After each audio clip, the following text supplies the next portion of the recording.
sama, wujudnya berbeda. Gitu ya. Sama, Anda mencintai, seorang bapak mencintai anaknya, mungkin tidak datang kepada anaknya, "Hai, I love you, I miss you," dipeluk, enggak. Bapak-bapak jarang seperti itu. Ke istrinya juga jarang. Gitu.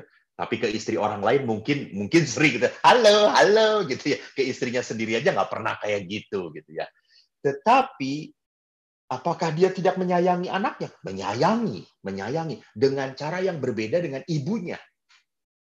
Jadi lihat, spiritnya sama, spirit cintanya sama, tapi bentuknya berbeda. Nah, saya ingin menawarkan spiritnya seperti apa.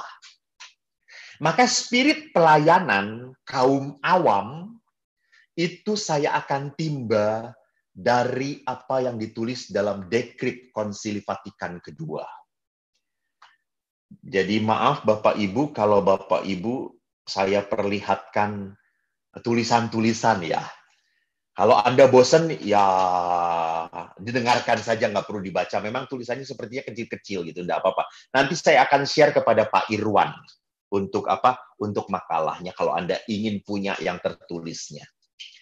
Jadi Konsili Vatikan kedua itu sudah berbicara tentang kerasulan awam dalam Decret Apostolicam Actuositatem.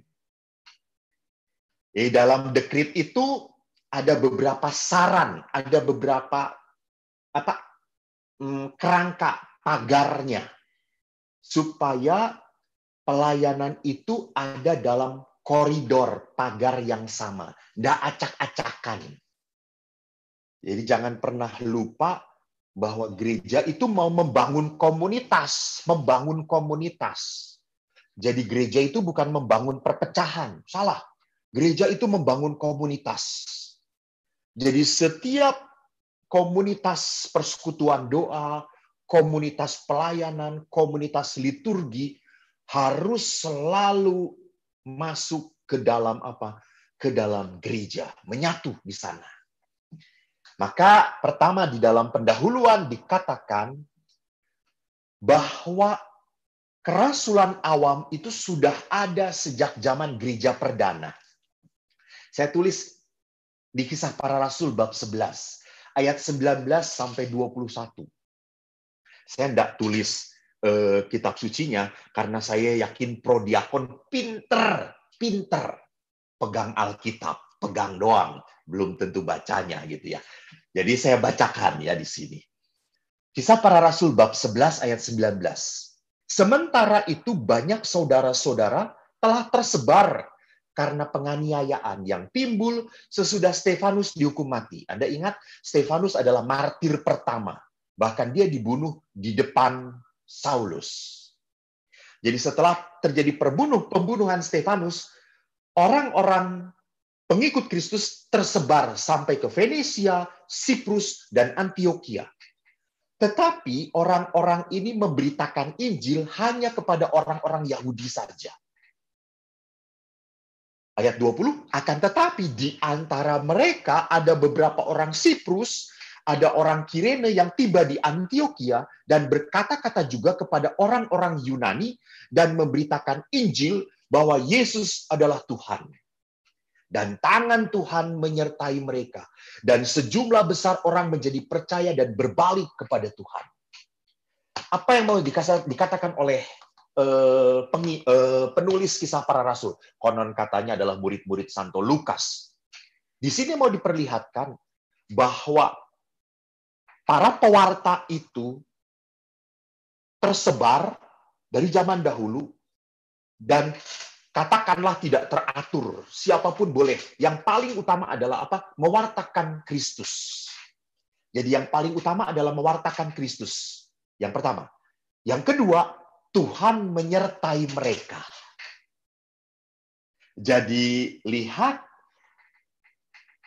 orang-orang yang ada dalam lingkaran para rasul itu hanya mewartakan kepada orang-orang Yahudi. Tetapi diam-diam ada orang-orang dari Siprus dan Kirene mewartakan ke orang-orang Yunani. Dan tidak disalahkan. Kenapa? Karena akhirnya Barnabas datang dan mereka melihat bahwa kebenaran yang diajarkan adalah kebenaran Kristus. Maka Barnabas berdoa dan mencurahkan Roh Kudus kepada mereka. Jadi kerasulan awam itu sudah ada sejak zaman gereja perdana. Nah, Konsili Vatikan kedua rupanya memberi penegasan. Kalau ada buku itu memberi garis kuning, garis merah. Dikatakan bahwa semenjak Konsili Vatikan kedua, kaum awam dipanggil. Nah, lihat di sini. Jadi sekarang diklarifikasi oleh gereja. Kaum awam dipanggil. Itu tuh panggilan. Jadi menjadi prodiakon itu panggilan. Apa itu panggilan? Kita bisa mengerti, Bapak Ibu yang terkasih, seringkali kan kalau ditunjuk itu menjadi, mau nggak? Jangan saya nggak bisa, masih sibuk. Mbak masih banyak urusan, masih ngurus suami saya, masih ngurus istri saya nggak mampu, saya nggak layak. Para prodiakon, kami pun para imam tidak layak. Baca di dalam kitab suci, seluruh nabi pun dipanggil Tuhan selalu tidak layak dan tidak mampu. Tuhan tidak mau cari kemampuan. Tuhan tidak mau cari kelayakan. Tuhan mau cari kemauan. Jadi kemauan yang paling utama di dalam pelayanan. Maka di sini kenapa pelayanan itu disebut panggilan. Karena ditebarkan dan belum tentu dijawab oleh setiap orang. Jadi ada orang-orang tertentu, kami belum punya waktu, Romo. Kami belum siap ini. Jadi panggilan itu ada, ditaburkan oleh Tuhan. Tetapi apakah panggilan itu ditanggapi atau tidak, belum tentu, tergantung setiap orang yang menanggapi dan memahami panggilan itu. Dan gereja bagus sekali di sini dikatakan apa? Kaum awam dipanggil untuk merasul dengan sukarela dan penuh semangat. Ini bagus ini. Saya suka. Sukarela tapi penuh semangat. Jadi bukan sukarela asal-asalan. Nggak bisa. Jadi yang penting kan mau. Yang penting mau juga harus pinter. Gitu ya. Maka jangan prodiakon itu melayani seenaknya sendiri. Albanya sobek. Lah yang penting kan mau, ini albanya modal sendiri. Makan aja susah, apalagi beli alba. Ngutang ini. Loh. Jadi jangan mengedepankan penderitaan dalam pelayanan. Depankan cinta. Bukan mengedepankan penderitaan. Kita mau mewartakan Kristus. Bukan mau mewartakan penderitaan kita. Ingat itu. Maka gereja mengatakan, harus merasul dengan sukarela dan penuh semangat. Itu penuh semangat itu berarti apa? Berarti ada yang digerakkan oleh diri saya. Bukan hanya panggilan, bukan hanya roh Allah, tetapi saya pun sungguh menanggapi panggilan itu. Kesungguhan. Penuh semangat itu kesungguhan. Jadi bukan berarti saya hanya mau ditugaskan kalau dengan dia. Enggak. Karena dalam panggilan sudah tidak bisa memilih lagi. Dalam panggilan hanya ada ketaatan. Jadi dalam panggilan tidak ada pilihan. Setelah masuk ke dalam panggilan, sudah tidak ada pilihan mau atau tidak. Dalam panggilan hanya ada ketaatan. Di situ harus penuh semangat. Jadi ini bedanya antara pelayanan pastoral dengan pelayanan sosial. Kalau pelayanan sosial dibayar, tidak sukarela, maka penuh semangat. Gampang kalau dibayar penuh semangat sih gampang. Saya juga sama, kalau saya servis motor, saya deketin teknisinya. Saya gampar dulu itu teknisinya. Dengan apa? Uang 50.000. Kasih dulu 50.000. Nih nitip. Wah, langsung bersih, langsung cepat, langsung beres. Bahkan kalau perlu cepet 100.000. Jadi dia semangat, makin semangat. Uang itu, motivasi terkuat dalam hidup manusia. Tapi masalahnya menyedihkan kalau sampai prodiakon pelayanan di dalam gereja tergerak oleh uang, mencintai uang. Hati-hati. Karena di dalam gereja mengingatkan, kita tuh sukarela. Jadi memang bukan sukarela saja, Jadi dalam pelayanan itu pun kita harus tidak hanya merelakan diri kita, seringkali juga merelakan perasaan kita, bahkan merelakan rezeki kita, rezeki kita. Jadi sukarela itu adalah pemberian. Nah, panggilan kerasulan awam, sorry, Pak Irwan, nanti kalau saya terlalu lama, saya diberi tanda ya. Kalau sudah lelah, bapak-bapaknya, Romo sudah pada ngantuk, ya, saya nanti berhenti gitu ya. Tolong diingatkan Pak Irwan. Siap, Romo. Ya, terima kasih. Jadi panggilan kerasulan gereja bagaikan tubuh Kristus yang anggotanya banyak. Sehingga apa di dalam panggilan itu kita harus mewartakan Injil. Sehingga apa?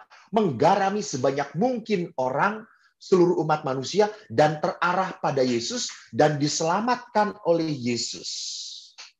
Jadi ingat, kita itu membawa orang kepada Kristus.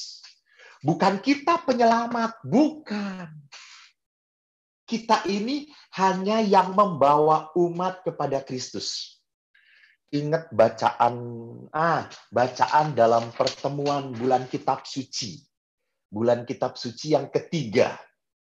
Waktu orang banyak berkumpul, penuh rumahnya, dan ada orang yang ingin disembuhkan, beberapa orang itu naik ke atap untuk menurunkan orang sakit itu dan disembuhkan oleh Yesus. Prodiakon percis seperti itu. Prodiakon adalah apa? Yang naik ke atap itu. Itu prodiakon. Jadi posisi prodiakon bukan penyelamat. Bukan pembuat mujizat. Prodiakon adalah yang mengangkat yang sakit itu ke atas dan menurunkan ke bawah supaya bertemu dengan Yesus.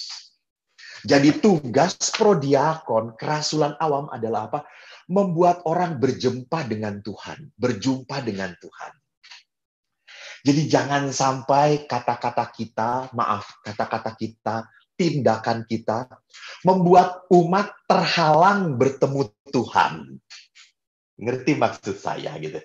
Kan kita jangan, masa prodiakon kayak gitu ya. Oh hidupnya kayak gitu. Disorot loh.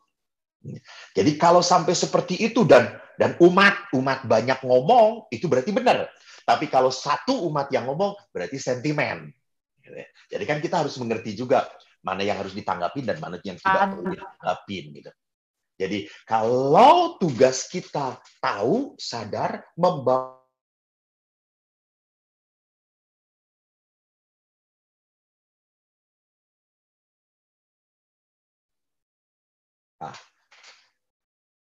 Jadi kalau tahu tugas kita adalah membawa umat kepada Kristus, maka kita harus tahu diri. Harus tahu batas. Yang kedua, awam menerima tugas dan kerasulan itu dijalankan dalam iman, harapan, dan cinta kasih. Jadi pelayanan itu, keberadaan kita dijalankan dalam iman, harapan, dan kasih. Itu berarti apa? Saya menjalankan pelayanan sebagai seorang pelayan harus memperlihatkan pelayanan saya ini adalah untuk mencintai Tuhan. Bapak Ibu ingat apa pertanyaan Yesus kepada Simon Petrus pada saat Yesus bertanya kepada Petrus 3 kali. Pertanyaannya adalah, do you love me? Apakah engkau mencintai aku? Sampai 3 kali, apakah engkau mencintai aku? Jadi, dari kisah Yesus bertanya kepada Simon Petrus, saya bisa mengangkat sebuah permenungan bahwa kalau kita melayani, kita tidak boleh melihat yang dilayani sebagai orang. Kita harus melihat yang dilayani sebagai Kristus. Sebagai Kristus. Saya ingat bahwa saya itu sebagai imam tinggal di paroki, di biara itu tidak bisa milih. Kita harus taat. Kamu mau kemana-mana? Enggak. Saya tinggal di sini. Dan saya tinggal di biara, tinggal di pastoran. Setiap saat tinggal dengan orang-orang yang tidak cocok dengan saya. Mungkin saya tidak cocok dengan dia. Dia tidak senang dengan saya. Jadi cionglah kita semuanya. Nah, bayangkan kalau orang satu rumah ciong semuanya. Apa nggak kayak kucing dengan anjing? Ribut. Kalau di dalam rumah pastoran ini ribut, tidak bahagia, tidak damai, maka kita inginnya apa? Kita inginnya lari, pergi. Syukur kepada Allah pandemi. Kita tidak bisa pergi kemana-mana. Jadi 6 bulan ini kita cuma diem, tinggal di rumah. Lo lagi, dia lagi, dia lagi. Maka apa yang terjadi di sini? Saya berusaha untuk apa? Saya lihat teman saya. Aduh, selalu teman saya ini kalau mau misa pagi belum menyiapkan. Saya yang harus menyiapkan. Satu teman kalau mau misa, dia siapkan. Yang satu ini tidak pernah mau menyiapkan. Maka saking jengkelnya, setiap saya menyiapkan, saya kasih anggurnya sedikit. Anggurnya sedikit saja. Lama-lama dia ngomong, kok aku kalau misa, anggurnya sedikit ya. Lalu saya langsung ngomong, ya siapkan sendiri kalau mau banyak. Terus saya itu. Setelah saya ngomong seperti itu, syukur kepada Allah. Dia tidak berubah. Dia tetap tidak mau menyiapkan misa. Lalu saya berpikir, Tuhan, kenapa kok saya lagi harus menyiapkan? Tiba-tiba terngiang, do you love me? Allah, kampret kata saya itu. Akhirnya saya setiap menyiapkan untuk misa, saya tidak membayangkan saya untuk dia. Saya membayangkan ini untuk Yesus. Ini untuk Yesus. Dan akhirnya saya kasih banyak. Ini untuk Yesus. Ini untuk Yesus. Saya rapihkan sebaik mungkin. Karena saya lakukan bukan untuk dia. Ini untuk Yesus. Ini untuk Yesus. Itulah pelayanan dengan cinta. Dengan cinta. Saya melakukan ini untuk Yesus. Ini untuk Yesus. Maka saya tidak sentimen lagi. Saya tidak berat. Saya jadi ikhlas. Ikhlas. Saya jadi nyaman. Karena apa? Ini untuk Yesus. Di situ. Jadi dekrit tadi mengingatkan apa yang kau lakukan harus dengan iman, harapan, dan kasih. Spiritualitasnya. Kerasulan awam seperti apa spiritualitasnya? Spiritnya, rohnya, semangatnya. Dikatakan di dalam Apostolicam Actuositatem, bahwa Kristus adalah sumber dan asal dari seluruh kerasulan gereja. Maka keberhasilan kerasulan awam sangat tergantung pada bagaimana awam tersebut bersatu erat dengan Kristus. Jadi saudaraku, kalau kita melihat apa yang dikatakan oleh dekrit ini, rupanya seorang pelayan tidak pernah boleh meninggalkan doa pribadi. Doa pribadi. Karena doa ini menjadi sumber mata air. Supaya kita tidak kering. Supaya kita tetap murni dalam pelayanan. Supaya kita tetap dapat kekuatan pelayanan itu dari Tuhan. Bukan dari pujian. Bukan. Jadi kita tuh semangat melayani bukan karena dipuji. Bukan. Tapi semangat melayani itu karena apa? Karena ada mata air dalam hati saya. Karena Tuhan mencintai saya. Karena Tuhan mengasihi saya. Jadi itu mata air yang tidak pernah kering. Dan itu hanya muncul, hanya ada dalam apa? Dalam doa pribadi. Doa pribadi. Jadi saya ingat sekali, kalau saya boleh memperkenalkan diri. Saya lahir besar di Bandung, dan sebelum tahbisan tahun 1994, saya sudah melayani di rumah retret Pratista. Saya tahbisan tahun 96, dan saya melayani di rumah retret tidak lama, hanya 25 tahun saja saya di rumah retret. Jadi saya 25 tahun di rumah retret, dan hampir saya melihat bahwa kalau saya bertemu dengan imam-imam yang langsung, saya kok mau keluar ya? Saya kok sudah bosen ya? Kok saya sudah kering ya? Saya selalu melihat bahwa asal muasalnya dari apa? dia kehilangan community with God. Kesatuan dengan Tuhan hilang, rapuh. Jadi kalau kesatuan dengan Tuhan rapuh, maka apa yang terjadi? Kita akan jadi kosong. Saya ingat sekali, sebelum saya tahbisan, saya itu didampingi oleh seorang imam retret. Lalu imam itu berkata, kok jiwa kita itu seperti gelas ini. Kalau gelas ini penuh, lalu kita tumpahkan, nanti kosong. Lalu diisi lagi, ditumpahkan, nanti kosong. Dan kalau kosong ini diisi air yang benar, nggak apa-apa. Tapi kalau diisi racun, mati kita. Lalu saya berkata, maksud Romo apa? Itu, kamu dalam pelayanan, jangan sampai kamu ini diisi oleh Tuhan, lalu diberikan kepada umat. Melayani umat. Lalu kamu kosong. Lalu berdoa lagi, supaya diisi lagi. Penuh, ditumpahkan dalam pelayanan. Kosong. Ya, kalau yang ngisinya nanti kamu dalam doa Roh Kudus. Lah, kalau yang ngisinya tante-tante. Kamu semalaman hanya akan terbayang tante-tante itu. Dan bukan Roh Kudus lagi. Maka pada saat diisi tante-tante, kau tidak akan betah jadi pastor. Kamu langsung emosi. Kamu langsung, wah pastor ini tidak baik. Wah pastor itu tidak hidup dalam Tuhan. Kamu hanya menjelek-jelekan gereja. Karena apa? Gelas kamu isinya bukan Roh Kudus, tapi tante-tante. Kau sudah tertarik pada tante-tante itu, bukan pada Roh Kudus lagi. Lalu saya tanya, lalu pelayanan itu harusnya seperti apa, Romo? Pelayanan itu harus kau tetap biarkan air itu mengalir terus. Nanti kan luber, penuh. Nah, biarkan pelayanan itu muncul dari sebuah kepenuhan, bukan dari sebuah kekosongan. Jadi pelayanan yang benar adalah lahir dari sebuah kepenuhan hidup doa.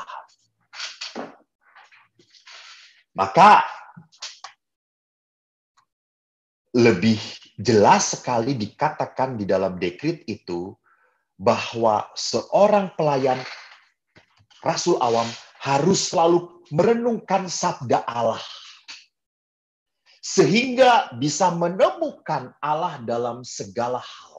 Di dalam segala kehidupan, dia menemukan Tuhan.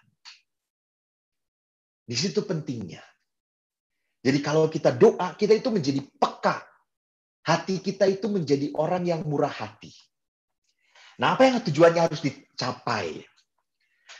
Gereja diutus untuk menyelamatkan umat manusia melalui pewartaan Injil dalam kata dan perbuatan. Pelayanan sabda dan sakramen lebih pada imam, sedangkan awam, Rasul Awam adalah rekan sekerja demi kebenaran. Itu istilah dari Yohanes. Rekan pekerja demi kebenaran. Maka prodiakon itu adalah rekannya imam, bukan lawannya imam. Jadi jangan sampai prodiakon itu kalau ke umat ngejelek-jelekin imam. Loh, rekan kok saling menjelekkan. Enggak. Prodiakon itu harus mendukung imamnya. Bahkan kalau ada umat yang menjelekkan imamnya, kita harus belajar untuk menetralisir, bukan memanas-manasi.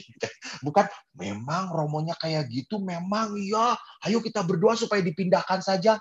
Alah, prodiakon kok kampret. Prodiakon kok manasannya. Nggak bisa. Gitu. Rekan. Dalam surat Yohanes pun dikatakan, rekan pekerja. Maka pewartaan keselamatan tidak menunggu tetapi aktif mencari kesempatan. Ini menarik tadi bahwa di masa pandemi ini kita ingin sekali menjadi seorang prodiakon yang aktif. Kenapa seperti ini dikatakan? Karena ada banyak kesesatan, maka awam perlu lebih sungguh-sungguh memahami asas-asas Kristiani yang diwartakan seturut profesi kita. Apa maksudnya di sini? Jadi, rupanya Allah itu menghendaki supaya umat manusia menyempurnakan tata dunia ini dengan nilai-nilai Kristiani. Dijiwai oleh nilai-nilai Injil. Nah, awam itu dipanggil di dalam kehidupannya untuk menerapkan nilai-nilai Injili di dalam hidup, karya, dan keseharian dia. Jadi tidak bisa awam itu hidup dengan gaya panggilan imam. Tidak bisa. Seorang awam itu dipanggil memang sebagai orang yang terlibat dalam kehidupan duniawi. Maka bagaimana kehidupan duniawi ini diwarnai dengan nilai-nilai Injili? Saya pernah ngomong tentang bagaimana berbisnis secara Kristiani, gitu ya. Pastor, bagaimana dagang supaya secara Kristiani itu bagaimana? Apakah kalau dagang secara Kristiani itu kita ngasih tahu modalnya berapa? Terus saya ngomong, itu sih bukan dagang secara Kristiani, itu sih dagang blow on, kata saya. Kalau ngasih, modalnya begini loh, saya kan harus jujur, saya kan orang Katolik, itu blow on namanya. Jadi dagang secara Kristiani itu bukan kita memberitahu harganya, bukan. Kita memberitahu kualitasnya. Kan orang dagang itu kan tahu produk knowledge-nya. Dan kita harus memberitahu, barang ini seperti apa. Secara benar, sehingga konsumen tidak disesatkan. Dan kita pun menghargai konsumen, mencintai konsumen. Saya ingat ada satu toko di Bandung, toko orang Katolik. Itu kalau suaminya yang dagang, jarang sekali yang datang. Tapi kalau istrinya yang dagang, penuh sekali yang datang. Bukan karena istrinya cantik, bukan. Istrinya biasa-biasa aja. Saya juga nggak jatuh cinta kok melihatnya. Nggak cantik. Tetapi apa yang saya lihat beda, saya datengin waktu si Engko itu jaga. Dia kan tidak tahu saya pastor. Lalu saya kok saya mau beli baterai kok, ini ada nggak? Lalu dia berkata, nggak ada, baterai itu nggak ada. Ke toko lain aja nggak ada. Di sini nggak ada. Oh ya sudah kok, di toko lain aja, nggak ada itu mah. Oh alah, ketus banget kata saya itu. Lalu beberapa hari kemudian ibunya yang jaga, saya datang, mau beli baterai ini ada nggak? Saya yakin bahwa dia tidak ada karena kemarin ngomong infonya nggak ada. Oh Pak, nggak ada kalau yang seperti itu. Tapi kalau yang mirip seperti itu ada Pak. Mirip loh, hampir sama. Fungsinya sama, ininya apa? Tapi bedanya cuma mereknya doang. Ini. Dia jelaskan. Bisa digantiin kok bisa. Harganya nggak jauh beda dengan itu. Dia jelaskan. Sehingga orang itu jadi mengerti, oh ya, saya beli. Ini. Jadi orang berjualan secara Kristiani adalah apa? Jujur dengan produknya. Memberitahu. Jadi bukan memberitahu harganya. Dan juga bukan berdagang secara Kristiani lalu naruh kucing-kucingan di depan begini-begini, yang begitu-begitu. Itu bukan Kristiani gitu ya. Itu itu tradisi aneh itu. Kadang-kadang saya ngapain sih bawa kucing kayak gitu. Tambah laku, pastor, tambah laku. Wah, saya emang nggak datang tambah laku, tambah lucu kata saya, bukan tambah laku gitu. Ya, jadi mari kita lihat kembali apa yang disarankan oleh gereja tentang menjadi rasul awam ini. Oh, sorry.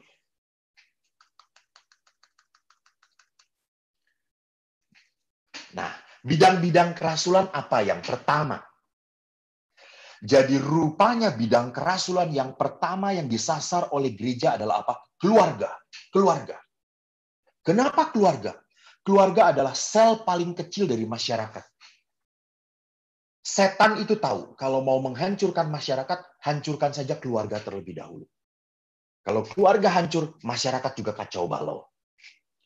Saya di rumah retret selalu menghadapi anak-anak yang bermasalah.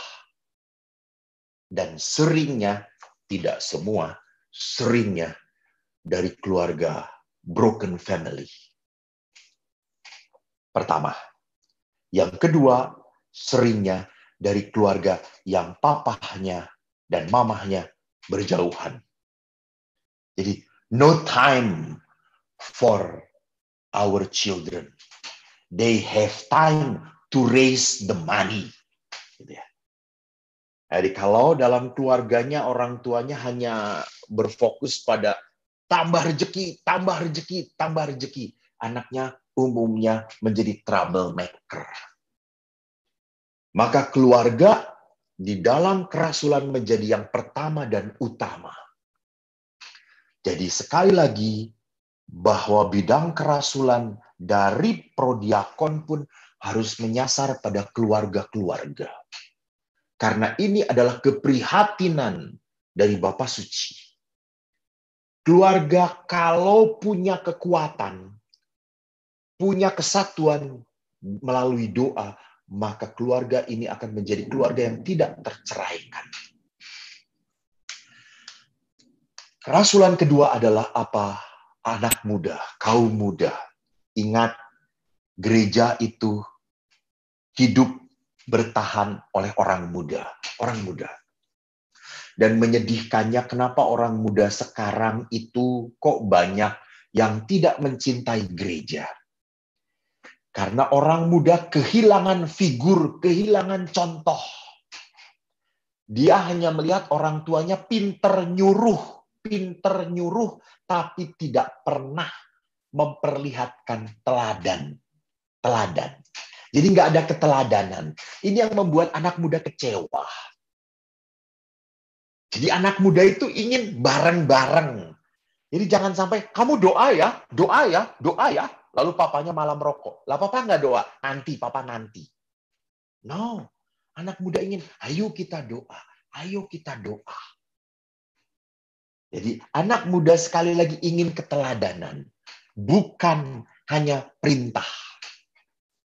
Dan kita melihat di sini bagaimana tata tertib kerasulan awam. Jadi kerasulan awam itu tidak seenaknya saya mau saja. Tidak, ada tertibnya.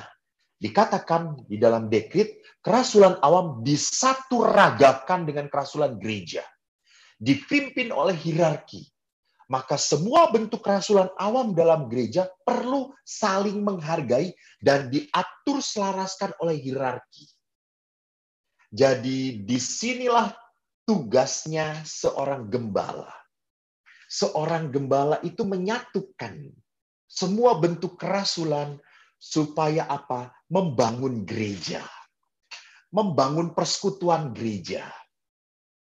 Jadi disitulah letaknya kenapa setiap kerasulan harus taat pada hierarki. Dan hierarki itu hanya ada di dalam gereja. Setiap gereja melalui kehadiran imam yang diberi kuasa oleh uskup setempat. Jadi saya pun kalau mau misa di paroki lain, saya harus minta izin dengan pastor paroki setempat. Apakah saya boleh atau tidak? Walaupun saya dapat wewenang dari Bapak Uskup. Tetapi saya masuk wilayah orang lain, saya harus dalam bahasa Jawanya, kulo nuwun. Ini ketaatan, ini penghormatan. Ini taat pada hierarki. Jadi sama gitu ya. Kalau prodiakon sunter juga pada saat diminta oleh paroki lain, umat paroki lain, Anda harus taat dengan hierarki. Tidak bisa. Kan yang penting dalam nama Yesus kita sudah melayani.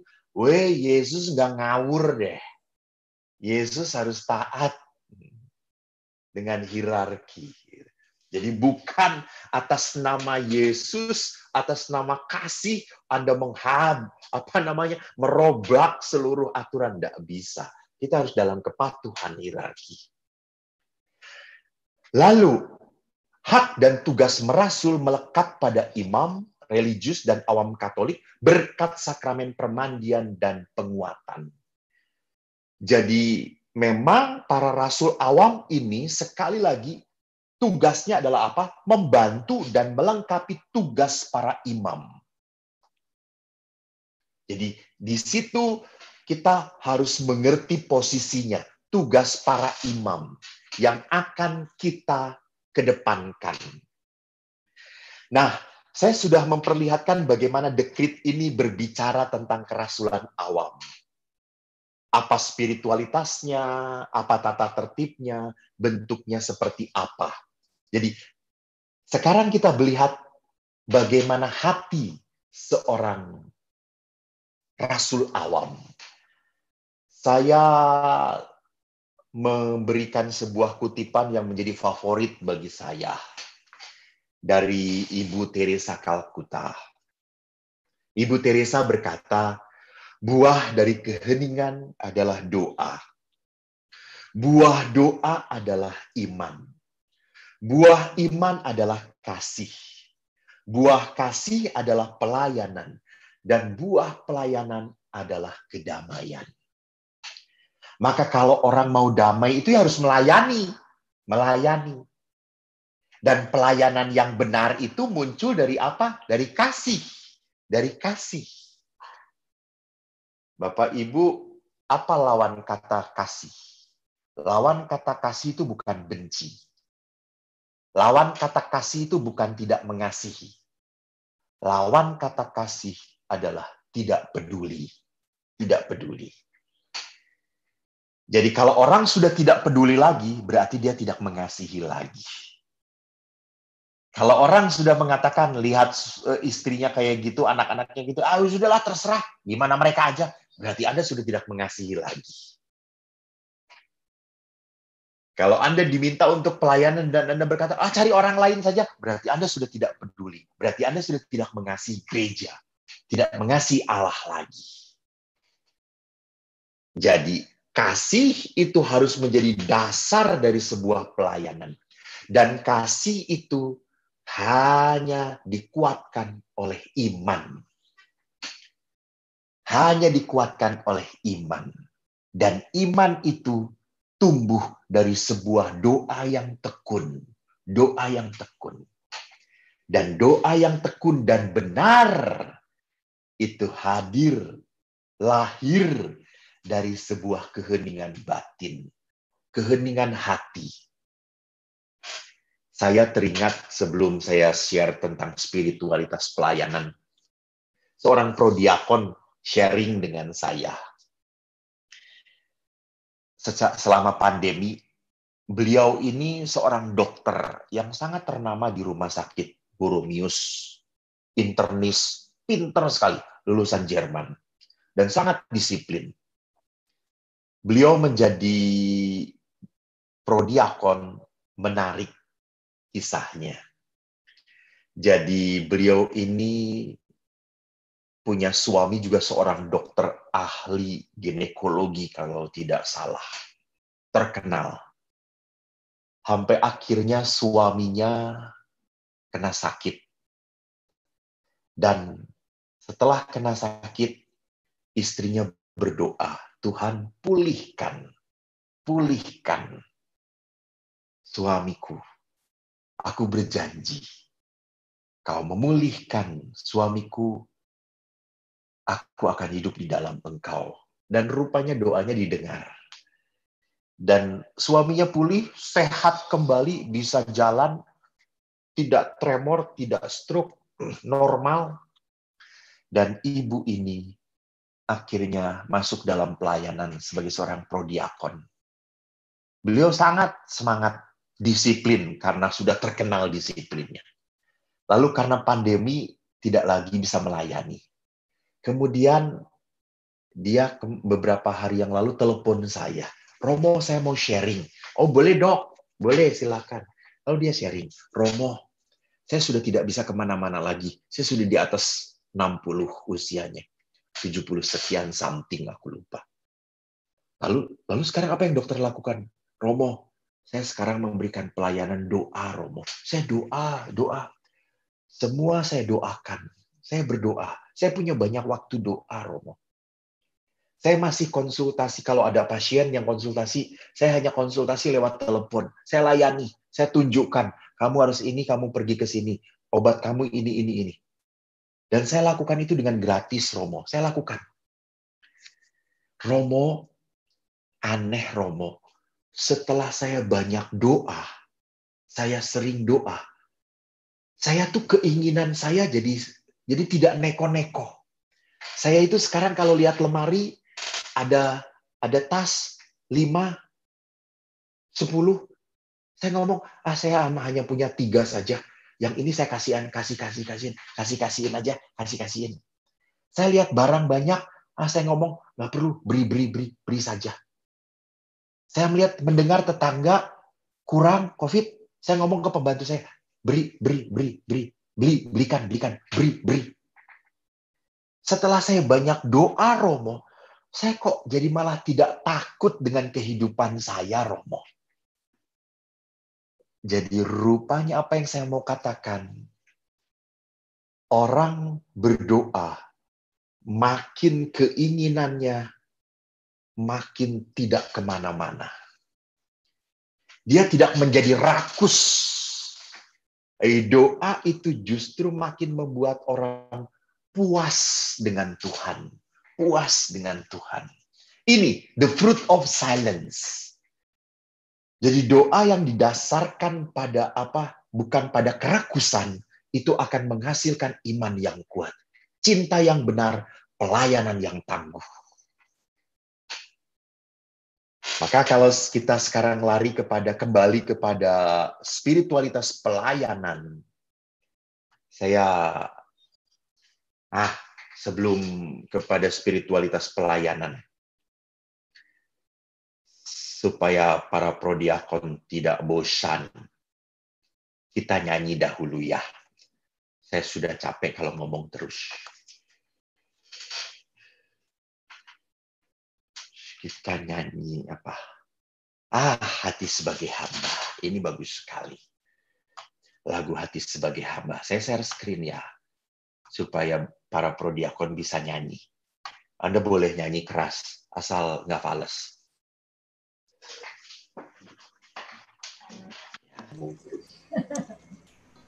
Kita nyanyi sama-sama.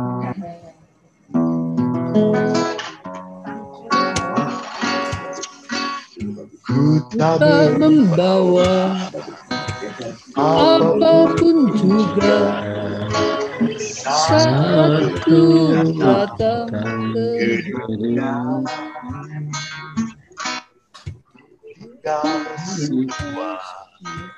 Pada akhirnya saat ku kembali ke surga, inilah yang ku punya, hati sebagai hamba yang mau taat dan setia padamu, Bapa, kemanapun bawa. Hati yang menyembah dalam roh dan benar sampai selamanya. Bagaimana ku membalas kasih segala yang ku punya, itu milikmu.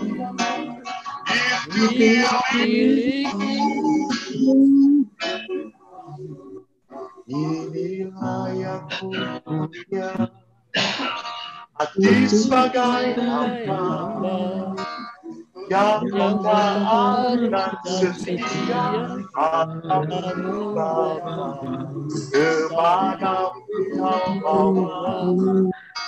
Hati yang menyembah dalam roh dan kebenaran sampai selamanya.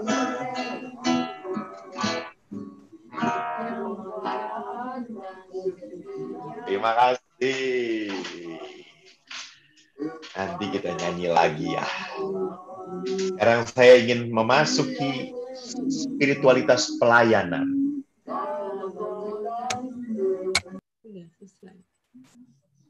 Oke. Ini tinggal 4 slide lagi kalau nggak salah. Jadi spiritualitas pelayanan pertama sebagai seorang pewarta adalah apa? Gratuit, tanpa pamrih. Jadi spiritualitas gratuit, gratis lah kalau kita mau lihat akar katanya dari mana gratuit? Gratuit ya gratuit, tetapi sering dikembangkan dengan kata-kata gratis, tanpa pamrih. Ini ditulis oleh Rasul Paulus waktu menulis surat kepada jemaat di Filipi. Karena bagiku hidup adalah Kristus dan mati adalah keuntungan. Jadi gratuit itu apa? Berani sia-sia. Berani kadang-kadang kerja secara kelihatannya percuma. Tidak apa-apa, gratuit. Jadi memberikan diri tanpa menuntut diakui, dihargai, bahkan tanpa ingin merasa puas melihat hasil dari karya pelayananku. Nggak perlu. Jadi kalau kita senang, wah setelah dilayani dia jadi baik, wah setelah dilayani dia jadi sehat, wah setelah dilayani dia menjadi bertobat, berarti Anda mencari kemuliaan di dalam pelayanan. Tugas kita bukan mencari kepuasan dalam pelayanan. Nggak boleh. Karena kalau demikian, kita mencari kepuasan dalam pelayanan, motivasinya bukan kemuliaan Tuhan. Motivasinya adalah supaya saya terkenal. Motivasinya adalah supaya saya dipakai. Enggak. Jadi sekali lagi, kalau saya dalam pelayanan, saya harus memberikan diri saya apa adanya. Ini saya. Terpakai ya syukur, tidak terpakai ya syukur. Anda bertobat ya syukur, Anda yang tidak bertobat juga tidak ya syukur, gitu ya. Sama, saya memberi retret ini pun, memberi rekoleksi ini pun, apakah 70 sekian yang mengikuti rekoleksi akan bertobat? Ya bukan tugas saya. Tugas saya itu hanya mewartakan. Yang membuat bertobat itu Roh Kudus, Tuhan, tahu diri. Jadi kalau saya ditanya, Romo memberi retret 25 tahun, ada enggak setelah retret anak bertobat? Enggak ada. Saya enggak pernah melihat, Romo, saya retret, sepulang retret saya bertobat, Romo. Tidak ada. Biasanya di retret itu terkenal istilah tomat. Di rumah retret tobat, balik ke rumah kumat. Kembali lagi. Biasa. Kalau saya memberi retret ibu-ibu WKRI, kata saya. Temanya bagaimana mencintai suami, bagaimana berharganya suami. Bagaimana suami itu adalah anugerah terindah dari Tuhan. Saya jelaskan. Mereka sampai menangis-nangis. Romo, saya pulang, saya akan melayani suami. Romo, saya pulang, saya akan mencintai suami. Saya akan menerima suami saya apa adanya, Romo. Betul, Romo, saya janji. Pulang retret. Dia lihat suaminya sedang ngerokok, diam di depan. Jengkelnya mulai lagi. Keselnya muncul lagi. Tanduknya keluar lagi. Dan berkata, enggak jadi ya. Wong dianya kayak gitu kok. Ngapain mencintai suami yang kayak ngono? Ya, itu lihat. Jadi, susah sekali. Jadi, apakah retret saya tidak berhasil? Saya tidak mau mengukur keberhasilan retret dari yang seperti itu. Itu bukan tugas saya. Sekali lagi, kita harus tahu diri. Jadi, pelayanan pun sama. Pemberian diri. Gratuit.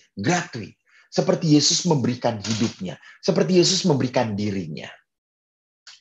Kedua, bahwa dalam pelayanan itu harus ada kenosis. Menghampakan diri.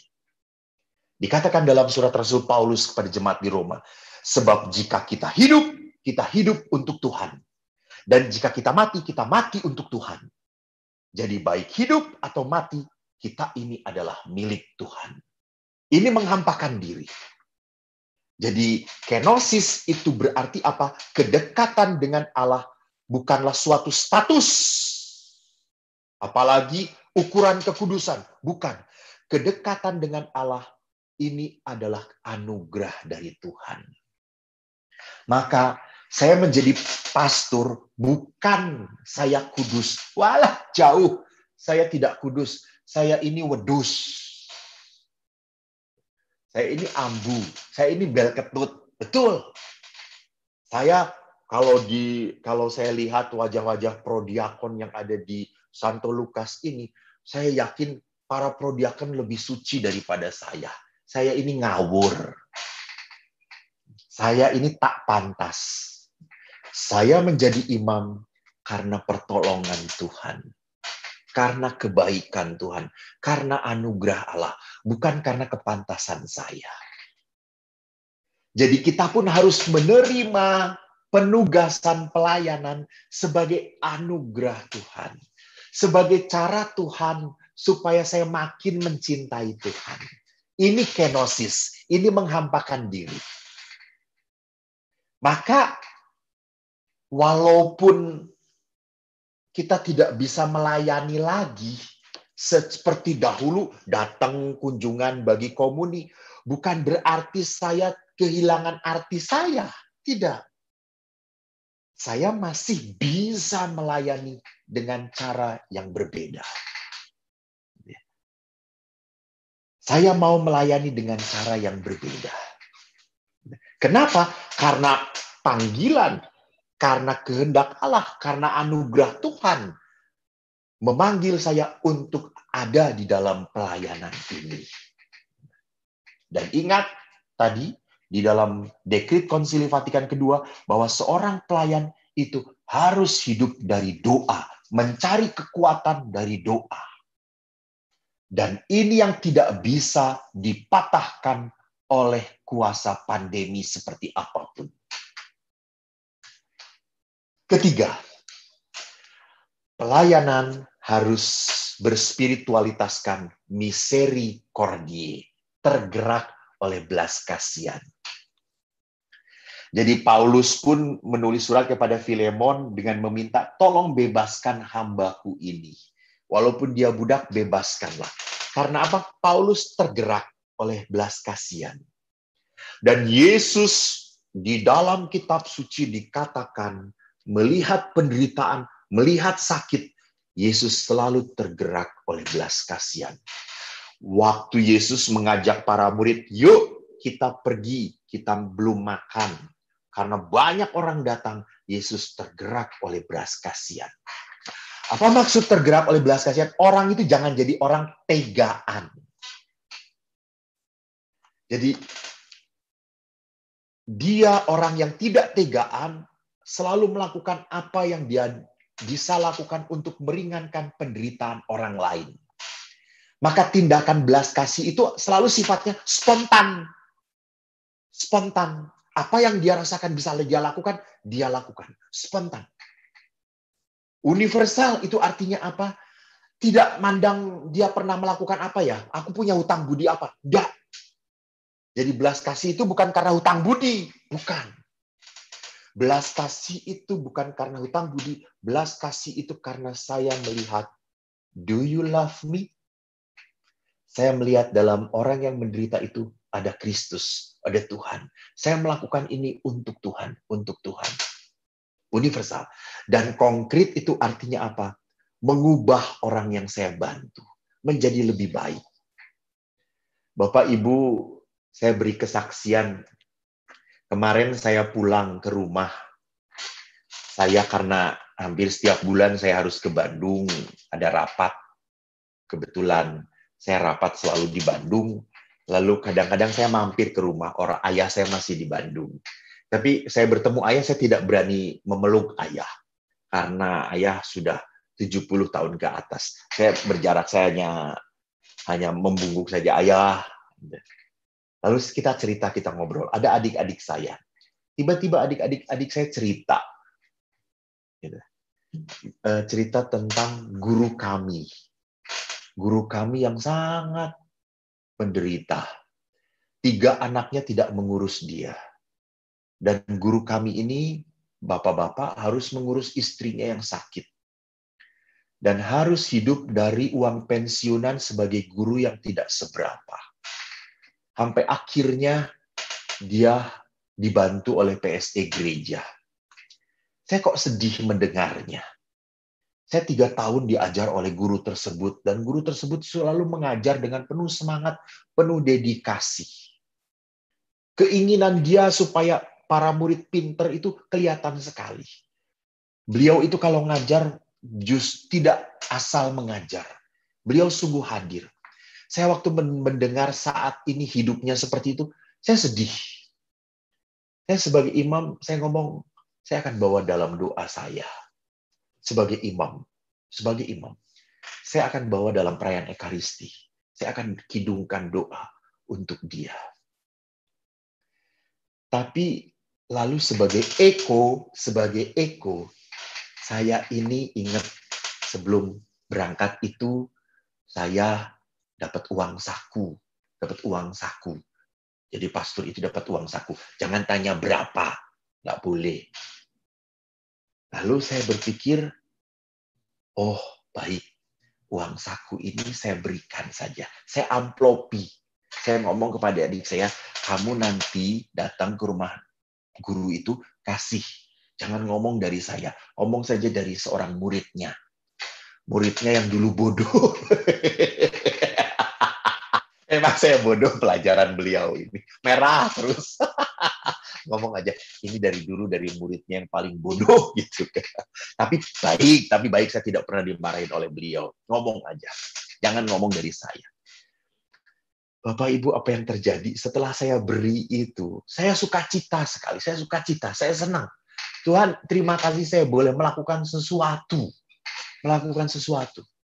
Mungkin tidak bisa membantu dia sampai lama, enggak. Mungkin 2-3 hari dia masih bisa hidup dengan apa yang saya berikan.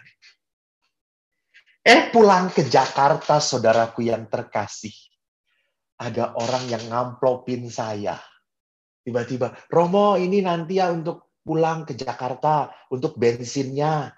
Oh alah, saya buka amplopnya 2 kali lipat yang saya kasihkan. Ya Allah, Tuhan itu baik, saudara-saudara. Jadi apa yang saya mau katakan, kalau berbuat baik itu jangan hitung-hitungan. Berikan saja, berikan. Tuhan yang akan melihat. Tuhan akan menatap. Saya berkata, saya nggak diberi ini juga nggak apa-apa. Saya damai sukacita saja sudah cukup. Lah kok diberi? Ya sudah, saya terima. Masa diberi kok tolak? Itu namanya rezeki, nggak boleh ditolak gitu ya. Jadi lihat di sini. Tergerak oleh belas kasihan. Apa yang Anda pikirkan, apa yang harus Anda lakukan, lakukan. Ikuti panggilan hati Anda.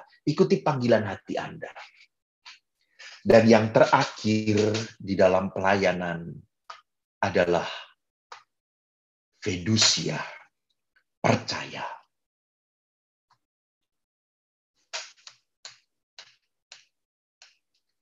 Ya. Jadi spiritualitas pelayanan harus punya kepercayaan. Paulus berkata, sebab jika kita telah menjadi satu dengan apa yang sama dengan kematiannya, kita juga akan menjadi satu dengan apa yang sama dengan kebangkitannya. Jadi pelayanan itu pasti menuntut pengorbanan. Setuju toh? Kalau Anda melayani, Anda tidak berkorban, berarti Anda belum pelayanan. Karena Anda melakukan yang Anda sukai. Jadi pelayanan itu percis melakukan sesuatu yang tidak Anda sukai. Kita lebih senang istirahat, diam-diam, gitu ya. Lalu, kok saya harus melayani? Tapi mungkin ada orang juga, Romo, saya tuh paling senang pelayanan nih, Romo. Daripada saya di rumah, saya pelayanan. Halo, jangan-jangan itu pelarian, bukan pelayanan. Karena Anda tidak akur dengan istri Anda, jengkel ngelihat istri yang udah jelek, makin cerewet lagi. Jadi lebih baik pelayanan. Itu bukan pelayanan, itu pelarian. Jadi pelayanan itu selalu menuntut pengorbanan. Maka pengorbanan itu berarti apa? Mematikan diri sendiri. Dan saya percaya bahwa segala pengorbanan waktu, finansial, perasaan tidak pernah percuma. Walaupun tidak dianggap, walaupun hasilnya tidak sesuai dengan yang dikehendaki, namun kita tetap percaya. Ini membawa kemuliaan bagi Tuhan. Nah, saudaraku yang terkasih, kalau kita kembali kepada tema yang diberikan oleh Bapak Irwan, di masa ini apakah prodiakon masih bisa melayani? Pasti bisa. Tapi bentuknya seperti apa? Pertama, Doa adalah hal yang paling tidak bisa kita lepaskan. Doa ini berguna bagi kita dan menjadi kekuatan bagi orang lain. Doa, doa. Baru-baru ini ada seorang bekas murid saya. Dia sudah 4 kali keguguran. Dan di 1 bulan yang lalu, dia memberi tahu pada saya, dia sedang hamil. Namun dalam kehamilannya, dia harus menerima bahwa dia kanker otak. Maka dia harus dioperasi, di kemoterapi, maaf. Dan dia tidak mau. Karena kalau di kemoterapi, bayinya pasti tidak tahan. Itu kata dokter. Lalu dia mengatakan, Romo lebih baik saya mati. Dan anak saya lahir. Saya ingin membahagiakan suami saya. Lalu saya mengatakan, Nak, kalau bayimu lahir tanpa seorang ibu, bayi ini pun akan kekurangan kasih sayang. Tapi kan ada saudara saya bisa mengurus, ada mama saya bisa mengurus. Bayi ini tidak mencari opungnya, tidak mencari omanya, tidak mencari saudara kamu. Bayi ini cari bundanya, ibunya. Cobalah kemo, biarkan Tuhan yang bekerja. Saya mengatakan demikian pun atas dorongan suaminya. Karena suaminya berkata kepada saya, Romo, saya tidak diberi anak, tidak apa-apa. Yang penting istri saya sehat, bisa hidup bersama saya. Saya tidak bisa tahan hidup tanpa istri saya. Jadi dilihat, dua-duanya ingin saling mengasihi. Kemudian atas saran saya, akhirnya ibu ini dikemo. Dan betul saat dikemo, bayinya tidak tahan, meninggal. Dan harus dikuret. Karena dikuret, ibu ini drop, dan akhirnya tidak sadar diri. Hampir mati. Bukan hampir mati. Sudah hampir flat. Saya hanya video call saja. Dan akhirnya suaminya ngomong, tolong Romo doakan. Saya masih belum rela. Terus saya mengatakan, Pak, kalau Tuhan mau memanggil dia, berarti Tuhan mau menghentikan penderitaan dia. Tidak apa-apa, istri saya menderita, tidak apa-apa. Saya tidak mau menderita batin saya ingin butuh dia. Lalu saya berdoa, Tuhan kalau kau menghendaki, silahkan. Lalu saya nyanyi sebuah lagu, rupanya diperdengarkan kepada perempuan itu. Dan rupanya perempuan itu tiba-tiba bangun lagi, hidup lagi. Suaminya sangat berterima kasih, Romo, nyanyian Romo itu membawa berkat sehingga istri saya bangkit lagi. Terus saya berkata, ya Allah, Pak, bukan saya, Tuhan. Saya hanya mengidungkan lagu ini karena saya percaya Tuhan berbelas kasih dengan cara apapun. Jadi para prodiakon, pelayanan yang pertama adalah apa? Doa. Pelayanan yang kedua bentuknya seperti apa? Kita dipanggil dalam keluarga. Justru pandemi ini mau mengembalikan kita ke dalam intern kita. Ke dalam keluarga kita. Jadi mari kita lihat kembali. Apakah pasangan saya sudah bahagia dengan saya atau belum? Apakah anak-anak saya sudah penuh saya cintai atau belum? Apakah keluarga sudah menjadi oase, tempat yang indah? Apakah saya sudah doa bersama dengan keluarga saya atau belum? Apakah saya punya waktu untuk tertawa bersama? Atau jangan-jangan saya sibuk sendiri-sendiri membawa ini di dalam keluarga saya? Hati-hati. Setan itu sekarang munculnya dalam bentuk ini. Saya tidak akan lemparkan karena ini HP saya. Kalau HP Anda dilemparkan ya silahkan saja. Ini memecahkan kekeluargaan kita. Kalau kita tidak berani menghentikan ini, kita tidak punya waktu untuk keluarga kita. Kita sibuk sendiri-sendiri. Jadi kita harus berani kembali kepada keluarga. Dan yang ketiga, kalau Anda punya kelebihan apapun yang Anda punyai, banyak orang yang berkekurangan. Banyak orang yang tidak seberuntung Anda. Bagikan. Ingat kesaksian yang dalam pertemuan kitab suci dari Romo siapa? Waktu bersaksi, ada seorang anak pun ingin buka celengannya, ingin berbagi. Itu. Jadi, lakukan supaya Anda menjadi orang yang selalu mudah tergerak oleh belas kasihan. Di saat Anda mendengar tetangga Anda tidak punya, dan Anda punya lebih, bagikan. Jangan takut, nanti saya mau makan apa. Ingat, burung